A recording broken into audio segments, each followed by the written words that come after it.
మన ఛానల్ కథ వింటున్న అందరికీ స్వాగతం. ఈరోజు మనం చెప్పుకోబో కథ ఏమిటంటే కన్న తండ్రి. చదువు పూర్తవగానే చైతన్య పెద్ద శ్రమ పడకుండానే పట్నంలో ఉద్యోగం సంపాదించగలిగాడు. అతడు కాపురం స్వగ్రామం నుండి పట్టణానికి మార్చి రోజు బాడుగు బండిలో కచేరీకి వెళ్ళి వస్తూ ఉండేవాడు. ముసలివాళ్ళంటే చైతన్యకు తగని జాలి.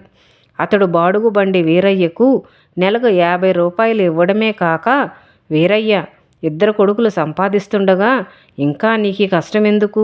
హాయిగా ఇంటి పట్టున ఉండి విశ్రాంతి తీసుకోకూడదా అని అనేవాడు. వీరయ్య నవ్వి, కొడుకుల సొత్తు నాకు పరాయి సొత్తుగా కనిపిస్తుంది. ఒంట్లో ఓపిక ఉన్నంత వరకు స్వయంగా సంపాదించుకుని బతకడంలోనే మనిషికి తృప్తి అని జవాబిచ్చేవాడు. చైతన్య తండ్రి కొడుకును పట్నంలో చదివించటానికి అష్టకష్టాలు పడ్డాడు. ఇది ఎరిగిన చైతన్య ఎప్పుడైనా బాధపడితే, నువ్వు ఉద్యోగంలో చేరిన రోజు నుంచి నేను అన్ని పనులు మానేసి హాయిగా ఇంట్లో కూర్చుంటాను అనేవాడు ఆయన. అయితే చైతన్య ఉద్యోగం ప్రయత్నం చేస్తున్న రోజుల్లోనే ఆయన జబ్బుపడి తీరా కొడుకు ఉద్యోగంలో చేరడానికి వారం రోజుల ముందే చనిపోయాడు. తండ్రిని కొద్ది కాలమైన సుఖపెట్టలేకపోయాననే బాధ చైతన్యని ఇంకా పీడిస్తూనే ఉన్నది.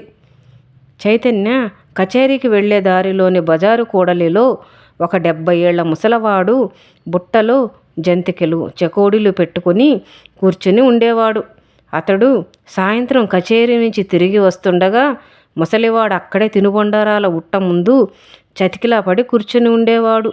రోజంతా ఎండలో అలా కాలం గడిపే ముసలివాడంటే చైతన్యకు ఎంతో జాలి కలిగేది. ఇలా రోజు కనిపించే ముసలివాడు ఒకసారి వరుసగా 10 రోజులు కనిపించపోయేసరికి అతడు చనిపోయాడేమో అని అనుకుని బాధపడ్డాడు చైతన్య. కానీ ఆ మర్నాడు ముసలివాడు తన మామూలు చోటే జంతికల బుట్ట ముందు కూర్చుని కనిపించేసరికి చైతన్యకు చాలా ఆనందం కలిగింది. అతను వీరయ్యను బండి ఆపమని ముసలాడి దగ్గరకు వెళ్ళి, 10 రోజులుగా కనిపించడం లేదేం తాత అని అడిగాడు. తను ఎరుగని వాడు ఇంత ఆప్యాయంగా పలకరించేసరికి తాత తృప్తిగా తలాడించి, బాబు, రోజు నేనిక్కడ కూర్చుని ఉండడం నువ్వు చూస్తున్నావన్నమాట. నాకు ఈ మధ్య జ్వరం, ఇన్నాళ్ళు మూసిన కన్ను తెరవలేదు అని అన్నాడు నీరసంగా.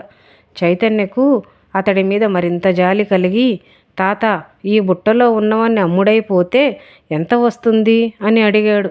4 రూపాయలు, అందులో రూపాయి లాభం అని అన్నాడు ముసలివాడు. అలా అయితే బుట్టలో ఉన్నవన్నీ నాకు ఇచ్చి 5 రూపాయలు ఇస్తాను అని అన్నాడు చైతన్య.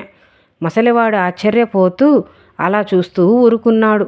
చైతన్య బుట్టలో ఉన్నవన్నీ బండిలో పెట్టి ముసలివాడికి 5 రూపాయలు ఇచ్చి బండిలో కూర్చున్నాడు. వీరయ్య చైతన్యను, ఇవన్నీ ఏం చేస్తారు బాబు అని అడిగాడు. మీ ఇంటి చుట్టుపక్కల ఉండే పిల్లలకు పంచు అని అన్నాడు చైతన్య. మర్నాడు మళ్ళీ బండి కూడలి చేరగానే చైతన్య 5 రూపాయలు ఇచ్చి ముసలివాడి బుట్టలో ఉన్నవన్నీ కొనేశాడు. 3వ రోజున కూడా బండి ఆపమన్నాడు. చైతన్యను, వీరయ్య ఇలా ఎన్నాళ్ళు బాబు రోజుకు 5 రూపాయలు ఖర్చు చేస్తూ ఉంటారు అని అడిగాడు. ఈ తాత బతికి ఉన్నంతకాలం అని అన్నాడు చైతన్య. అయితే అతడు ముసలివాడిని సమీపించగానే వాడు చేతులు జోడించి, రోజు నేను వచ్చిన గంటలోనే అన్నీ కొని నన్ను మరింత కష్టాలు పాలు చేయకు బాబు. వెంటనే తెచ్చినవన్నీ అమ్ముడుపోవడంతో నా కొడుకు ఇంటి దగ్గర నా చేత అడ్డమైన చాకిరీ చేయిస్తున్నాడు. నిన్న మండుటెండలో కట్టెలు కొట్టవలసి వచ్చింది అని అన్నాడు. ఇది విని చైతన్యకు ఆశ్చర్యంతో పాటు చాలా బాధ కలిగింది. కొడుకు ద్వారా సుఖపడాలని ఆశించిన తన తండ్రి ఆ అవకాశం రాకముందే చనిపోయాడు. ఆ అవకాశము ఉన్నా వీరయ్య అందుకు ఇష్టపడడం లేదు.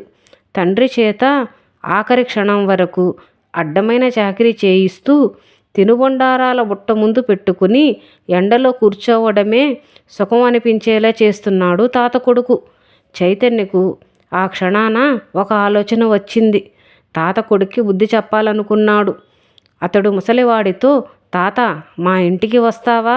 నీకక్కడ తిండి తిప్పలకు లోటే ఉండదు అని అన్నాడు. ముసలివాడు కొంచెంసేపు మౌనంగా ఊరుకొని, నా కొడుకు గొడవ లేపుతాడు బాబు అని అన్నాడు. అదంతా నేను చూసుకుంటాను, రా బండెక్కు అని చైతన్య అతడి చేయి పట్టుకుని తీసుకుపోయి బండిలో కూర్చోపెట్టి ఇంటికి తీసుకుపోయాడు. తాత కొడుకు అక్కడ ఇక్కడ వాకబు చేసి ఆ మర్నాడే వెతుక్కుంటూ చైతన్య ఇంటికి వచ్చాడు.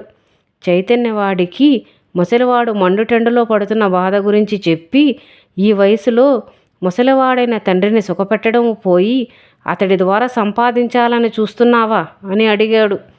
తాత కొడుకు జంకుతూనే, అయ్యా, అలాంటి స్వార్థం నాకేమీ లేదు. మా నాన్న సంపాదన ఆయన తిండికి బట్టకు ఖర్చు పెడుతున్నాను అని అన్నాడు. అలా అయితే మీ నాన్నను మా ఇంటనే ఉంచి ఆ తిండి బట్ట నేనే ఇస్తాను, నీకేమైనా అభ్యంతరమా అని అడిగాడు చైతన్య. తాత కొడుకు తండ్రి ముఖముగేసి సిగ్గుతో అవమానంతో తల వంచుకున్నాడు. అప్పుడు చైతన్య వాడితో, నాకు తెలుసు, ఈ ముసలితనంలో నీ తండ్రి నీ దగ్గర ఉండడమే ధర్మం. అయితే అతన్ని ఇంటి పనివాడిలా కాక కన్న తండ్రిలా ఆదరించు అని అన్నాడు. తాత కొడుకు పశ్చాత్తాపంతో కళ్ళ నీళ్లు పెట్టుకుని చేతులు జోడించి చైతన్యకు నమస్కరించి తండ్రితో, నాన్న, రా ఇంటికి పోదాం, బుద్ధి వచ్చింది, నా కళ్ళు తెరుచుకున్నాయి అంటూ తండ్రిని తన వెంట ఇంటికి తీసుకుపోయాడు. ఈరోజు కథ విన్నారు కదా. మీకు నచ్చినట్లయితే తప్పకుండా సబ్స్క్రైబ్ చేసి, లైక్ చేసి, కామెంట్ చేస్తారని ఆశిస్తూ రేపు ఇంకొక మంచి కథలో మళ్ళీ కలుద్దాం.